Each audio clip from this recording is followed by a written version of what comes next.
Hello and welcome to We Are Crafted in His Image. Today we are working on the last of our November Cocoa and Crafts. This is our 11th round and our very last project, which is this little slider card. I gotta keep everything down because I have my camera on manual focus and not autofocus today. So there is that. That's what we're gonna make. For the sake of time, I am only going to make one of the cards that is in the kit. There are two. You have everything in there for two cards, but I'm only going to do one of them.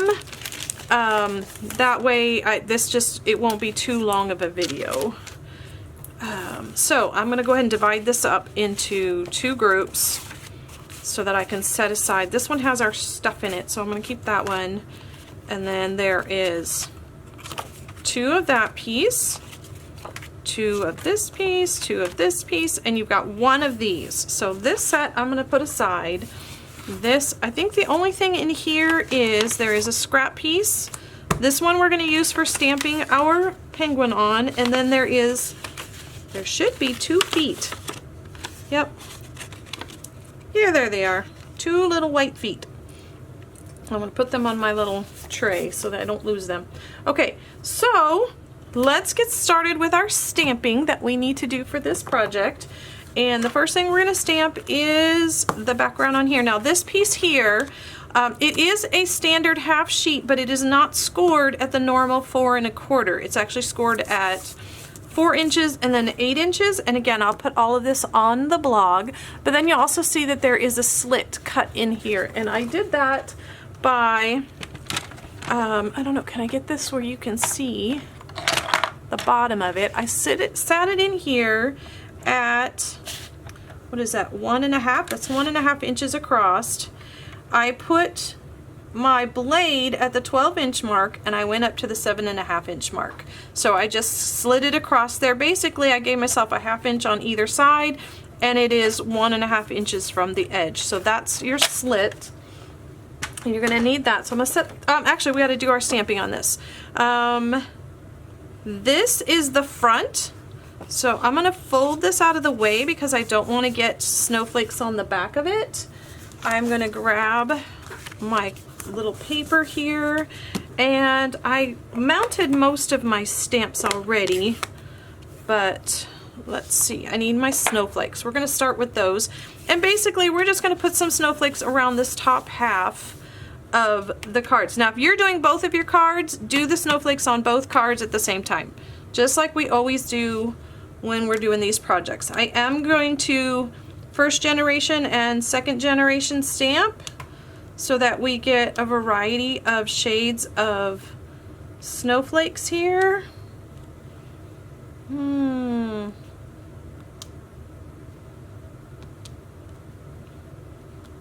Probably could even do a 3rd. Have a whole variety of snowflakes going on there. Okay, and then I'm not sure where to put the trees just yet. So before we do those, I'm gonna go ahead and stamp. There are 3. Okay, this is the one that was in the envelope. Yours may not be the same shape. This is a scrap piece, so it may not be the same. The one that was in the envelope, set that aside.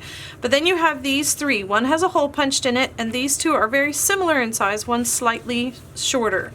What we're gonna do right now is we're gonna take these 2 and we're gonna stamp the snowbank on them. On the bigger of the 2, you're gonna stamp the snowbank so that it is going in this direction. So let me ink that up. And we're going to stamp it close to the top, kind of in the middle. Oh, actually, before you stamp, this one we want to be 2nd or 3rd generation of stamping. So I'm going to stamp it off. Let me stamp again, let me see. And then I will stamp the 3rd one will actually go on the paper.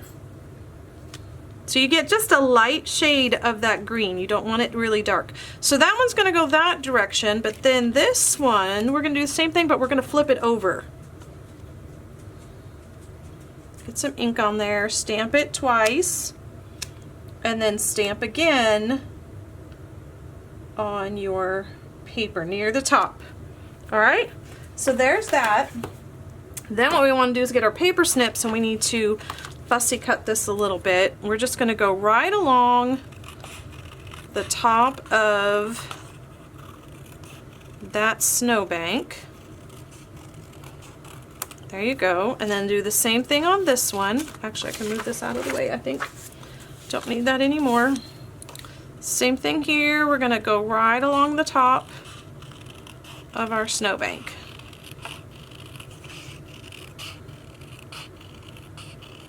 There we go.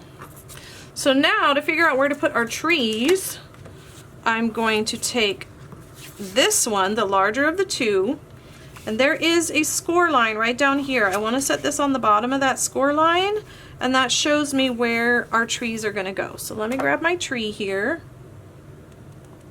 and I'm going to go ahead and just move it down slightly so that my trunk will go underneath that snowbank. But I'm going to stamp one and then stamp again without re-inking. And then I'll do one over on this side over here. There we go. So we've got our little trees up on the horizon. And that is ready to go. Let's see, now we need to stamp our penguin. Our cute little penguin. We're going to stamp him on here. I did not mount both of them. I got the one mounted but not the other. So now we do need our black. I think we're done with the jade. I think we need our black ink again. Let's go ahead and stamp down here at the bottom. Now you want the hole to be on your right hand side. So then you can stamp him down here. And then for once we're going to actually use the sideways penguin, the one that's gliding across the snowbank. Let's get him mounted on a block. And we're going to stamp him on that extra scrap piece that was in your envelope. Okay, give him a little bit of room because you need to also stamp his beak before you cut it out. So don't put him too close to that side. Do I need any more black? You know what? While I have this out, I'm going to go ahead and stamp my other one, even though I'm not going to go ahead and assemble everything right now since I have this stamp mounted. I'm going to go ahead and do that one. Okay, so black is done. Oh, and I got him too close. I'll bet I did. I'll bet he does not have enough room for his little beak. Okay, don't do like I did. Let's see if that one has room. Nope, nope. So I'm going to have to re-stamp him anyway. That's all right. I'll do it later. So let's stamp the little beak on this guy. There we go. Cute. And then we're also going to need to stamp a little foot. And that's where I could have cut out a little mango melody colored one, but I chose to go ahead and just do a white one where we can stamp. There is a stamp that has 2 feet, and then there's one that has a single one. And we're going to use the single one and stamp his foot. There we go. Ah, so cute. So cute. Okay, is all this stamping done? Nope, to the coolest friend ever. We need to stamp that. Oh, and our other penguin needs a beak. So I already have this mounted to fit both the beak and the feet. And I stamped it too far over. I was watching the beak, making sure it was lined up, and I didn't watch the feet. Okay, so now we are done with that. Let me go ahead and get out our red. And let's do to the coolest friend ever. Actually, we can't do that quite yet until we get some assembling done, because we may be doing some trimming, I think. Okay, so now let me see, what is the next step that I need to do here? Now we're going to go ahead and start doing some assembling. Now I just realized what I did. I should have actually cut these a little bit shorter because we want to be able to get to that slit right there. So what I'm going to ask you to do, for those of you who have the kit, is you're going to actually want to, can you see where I can see the slit right here? I'm going to put a mark there, and I'm going to trim that excess off. So let me put this on here, and I'm just lining that mark up on my groove. Don't need that blade. And I'm just going to cut off that excess. All right, now we should be all set to go. So now I'm going to go ahead and grab some adhesive. and get it on the back of my, this would be the back snowbank, the one with the snowbank that goes up higher rather than dipping down lower. And that one you want to place just above that slit, going all the way across. Stay there. There we go. Okay. And then this one is actually going to go, I made this one too big on purpose so that you can adjust it down and then trim it as you want. Now you want to make sure that that slit doesn't show. You want this to be just above the slit. So now I've got it about where I want it. I'm going to again slide it over. And now where the score line is, I'm going to mark right there and trim that off. Okay, so I don't know if you could see the score line very well on there, but that's where I marked it. So I'm going to go ahead and put this on here and score that off. Okay, now this one I don't want to glue on just quite yet. I think it will be easier to do this next step without it. So what I'm going to do now, on your piece, I've already put a piece of tear and tape on the inside, and I put a piece of tear and tape on this piece here. I'm going to go ahead and fold that back so it's ready. Now on some of yours, I actually put this piece on this flap instead because I think that actually would be easier, but I had already started doing some of them this way when I realized this one, having it here might be a little bit easier to do. So either way, you want it either here or here. So I'm going to grab this. This is going to go in here. And I'm trying to think exactly how I did it. That little extra strip that you have, we're going to slide it inside this slit right here. Okay, so it's just like that. You're going to slide it in, flip it over, and now you can see that piece. You want some very strong adhesive for this next step, so I would recommend either liquid adhesive, tear and tape, or the Stampin' Seal Plus. One of those. You just need a little piece, but you do want it to be pretty strong. So now I'm going to put a piece of tear and tape on here. Whoops! It moved on me. Actually, you don't have to flip it over. You can kind of see. You just want it to be at the end of your slit, and you want it like that. So there's room here where this fold is. It's not going to get in the way, and you don't want it to be, you want it to be all the way at the end. Well, actually, you don't want it all the way to the end because our penguin needs to have room so he doesn't stick off. So before we stick that down, let's go in just a hair. Let me see. It's the size of my penguin. That should be good. I'm hoping. Okay. There it is. Looking for my pokey tool. Pull the backing off, and now this piece here, you're going to flip over and making sure it's about on the edge there, lined up on this edge,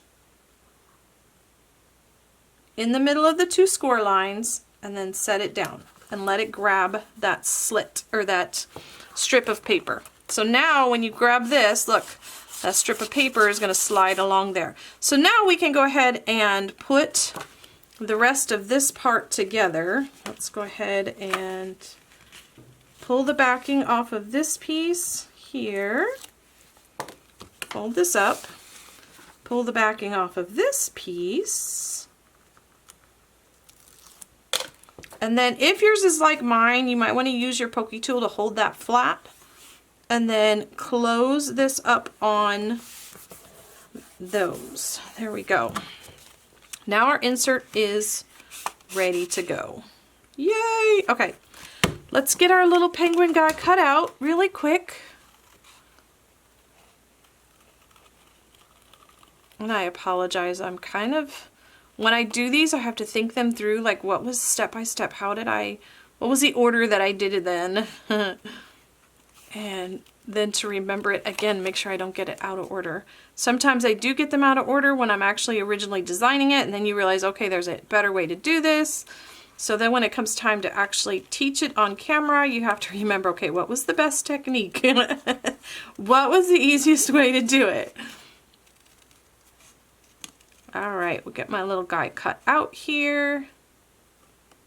And then find our foot, flipped over here, and let's glue our little foot on the bottom. I'm going to use a glue dot. Actually, yeah, I'm going to use a glue dot, but I want to make sure that the glue dot is not exposed in any way, shape, or form. Otherwise, our penguin's not going to move if it sticks. So what you can do if you find that your glue dot is too big, you can see that it is adhered here. I'm going to take this end of it and I'm going to flip it over so it's not quite as big of a glue dot. And then let's put it like that. Woohoo, his cute little foot. Okay, so set him aside. Let's glue this piece down on the bottom. Now when you're adhering this one, you can put some adhesive on this side and across the bottom and on this. You do not want any in this area of your card. Do not put any in that area. So just across the straight edges.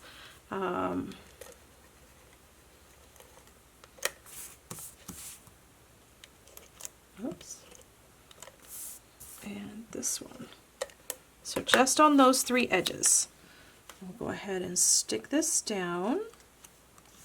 There we go. Okay, and now for our penguin, what we actually want to do is you want to make sure, oh, where's that? There it is. All the way across. At the highest point, you're going to go ahead and fold the paper over a little bit. Don't fold it directly on it. Give it, I don't know if you can see there, there's a little bit of a space between the top of that snowbank and where my fold actually is. Just a little bit. It doesn't need to be a lot. And then put your penguin on here and figure out exactly, like he's going to go here. So I'm going to mark the bottom of his belly and then I'm going to trim that off.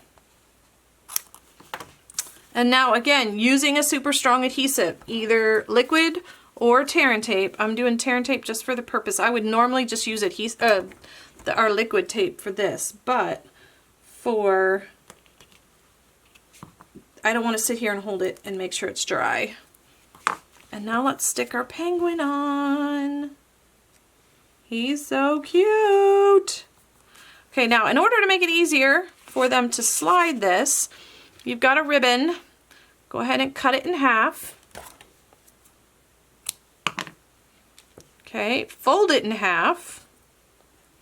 And then thread that through the hole. And then thread the ends. You see the loop that you have right here? Thread the ends through that loop. And then pull. And I really like this ribbon for this technique. Sometimes you get ribbons and they will, oh, I tore it. Don't pull it as tight as I just did. I just tore the cardstock. Anyway, some ribbon will come undone. They will just, you know, you can do this technique and unless you put a dot of glue on it, it's going to keep unraveling and this thing's going to keep coming undone. But this particular ribbon doesn't do that. I like that it holds. Just don't pull it as tight as I did. Because, yeah, it's just ripping my paper there. Put something down and then pull it. There we go. And then if you want to use a really good pair of paper snips and trim the ends into little points. And there, oh, now we can stamp our words at the bottom. We could have actually stamped it as soon as we trimmed that off, but I forgot about that step. So let's go ahead and do that now. And I am going to put the one that says, "To the coolest friend ever." And I didn't write anything on the inside because I thought this is just a cool little card to send and write a letter to somebody. There you go. So, let's see, on the envelope, I actually didn't do anything on my sample envelope. How about a tree? How about a couple of trees right in the corner? Let's do